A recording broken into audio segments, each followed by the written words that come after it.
Bonjour à tous et bienvenue dans Génération Reconversion, une émission qui a pour objectif de vous présenter des secteurs où il y a des opportunités de reconversion. On va s'intéresser au métier de la tech avec Chloé Hermary. Bonjour.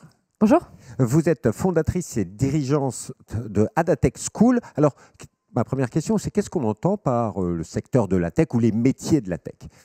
Alors, les métiers de la tech, c'est la plus petite famille des métiers du numérique. C'est les métiers qui consistent à toucher réellement à ce que fait et constitue le digital, c'est-à-dire la donnée, les logiciels, les outils. Ça va être les métiers qui sont vraiment derrière la dimension de conception et de création et qui vont être vraiment au cœur du réacteur du numérique. Et aujourd'hui, c'est des métiers qui recrutent, c'est des métiers qui ont besoin de nouvelles compétences ou avec l'IA, c'est des métiers qui vont un petit peu être moins intéressants ? C'est les métiers qui sont au cœur justement de cette transformation. C'est des métiers sur lesquels on a un très très gros déficit de compétences aujourd'hui en France.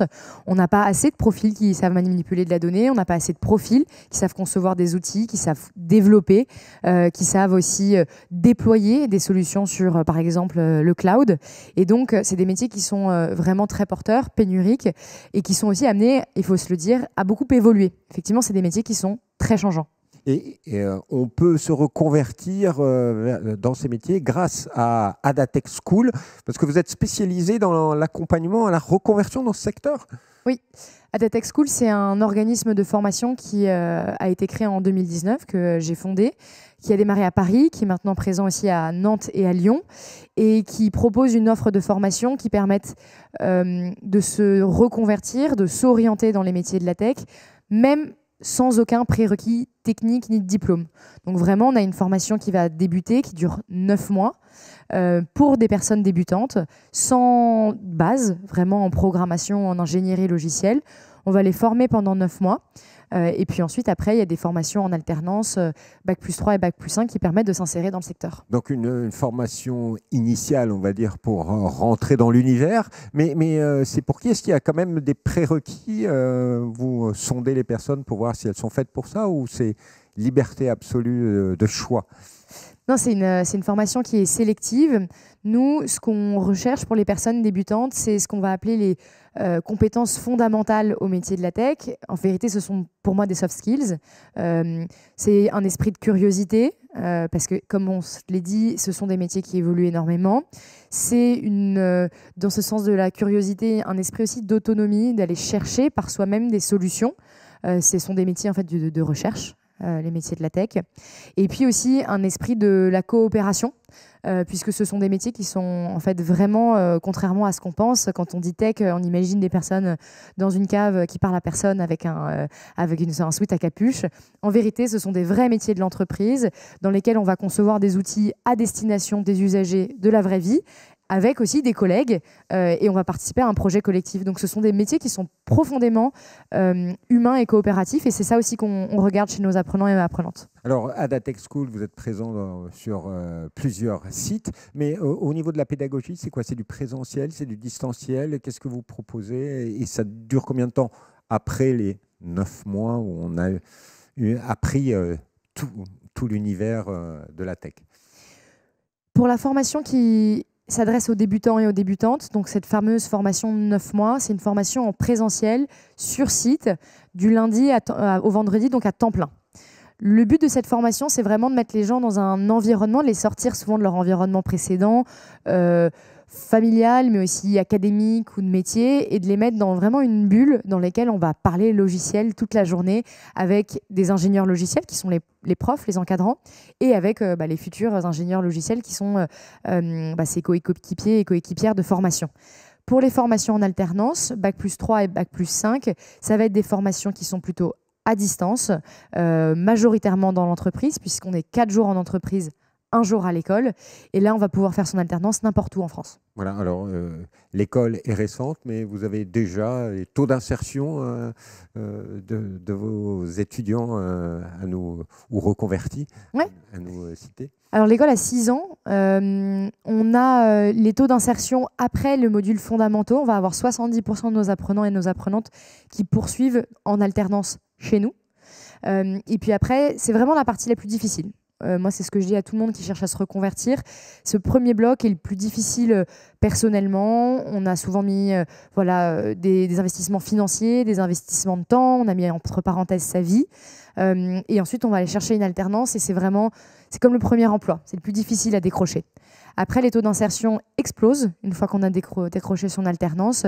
Les taux d'insertion post-Bac+3 sont de 95%, 6 mois après la fin de la formation. 6 mois après, on est quasiment certain d'avoir un emploi. Un emploi et par ailleurs, les taux, le salaire moyen de 43 000 € bruts. Donc, on commence avec des salaires d'entrée qui sont quand même plutôt confortables. Plutôt confortable, effectivement, ça donne envie de s'orienter vers les métiers de la tech. Il y a beaucoup d'offres d'emploi en Île-de-France, mais il y en a également partout en France. Oui, absolument, dans toutes les villes de taille intermédiaire. Aujourd'hui, les métiers de la tech, c'est l'avenir. Mais pour vous, quels sont les grands enjeux autour de ces métiers dans les années à venir?